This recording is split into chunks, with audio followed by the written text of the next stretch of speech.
Shapes, line, patterns, कुछ भी तीनों में से, या फिर फोटोज और इमेजेस। ये सारे कंटेंट मेरे डिजाइन के अंदर ग्राफिक्स की अहमियत है। ठीक है, तो ग्राफिक वो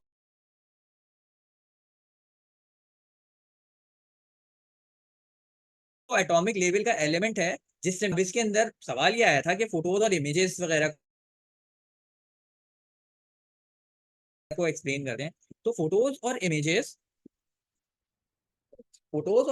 मेरे पास हर वो, ठीक है सर, ये खुद ही डिस्कनेक्ट हो जाएगी तो हम नेक्स्ट पे ज्वाइन कर लेंगे, आप लिंक ग्रुप में शेयर कर दीजिएगा तब तक।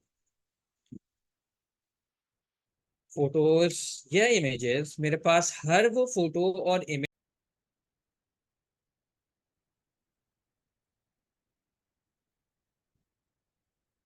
तो हम डिस्कस कर रहे थे कि हमारा इमेजेस वाला पार्ट क्या है। मेरे पास जो 3 कंपोनेंट्स हैं उसमें से इमेज वाला कंपोनेंट क्या है।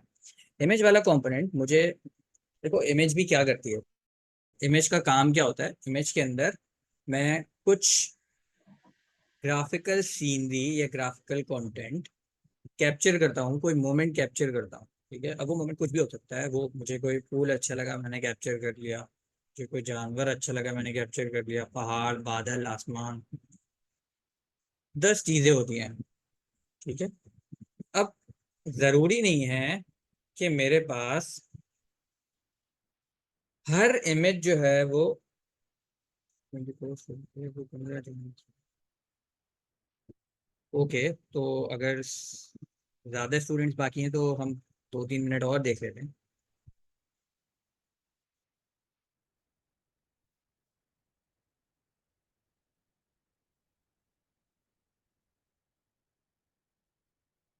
सर आप ग्रुप में देख लें बच्चों को, अगर कोई चैलेंज आ रहा है तो, क्योंकि सिर्फ 15 ही स्टूडेंट्स ने ज्वाइन किया है।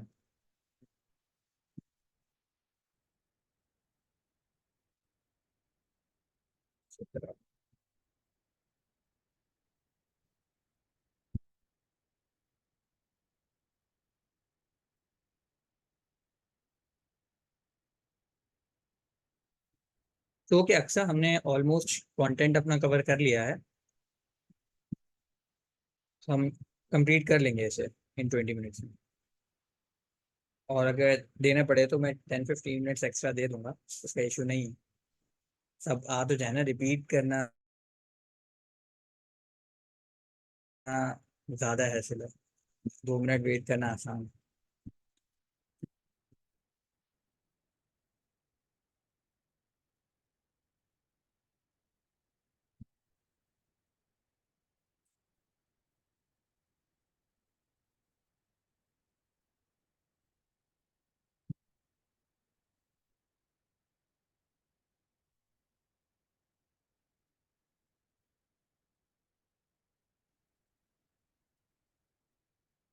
ओके ओके ओके, हम शुरू करते हैं। तो तस्वीरें मेरे पास जो होती है ना, वो मैं कोई लाइव मोमेंट, कोई इवेंट, कोई इस तरह का ग्राफिक कैप्चर करता हूँ, कोई moment, real time moment capture करता हूँ, जो कि मेरे पास इस्तेमाल होता है बाद में मेरे डिजाइन के लिए। ठीक है, लेट्स जस्ट से आप कोई ट्रैवल एजेंसी हो।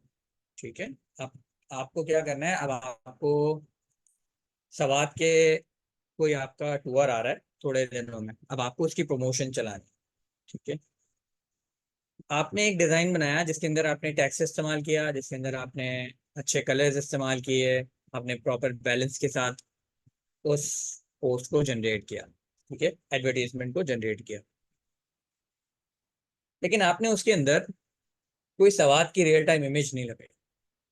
ठीक है, या जो भी पुरानी नई जैसी भी कोई भी इमेज आपके पास सवाद की मौजूद है वो आपने नहीं लगाई। तो एक दूसरा बंदा जिसने, एक और ट्रैवल एजेंसी है, उसने एक और बंदे से अपना पोस्ट तैयार करवाया है, और उसने क्या किया, उसने टेक्स्ट कंटेंट को मिनिमाइज कर दिया, कम से कम रख दिया। ठीक है,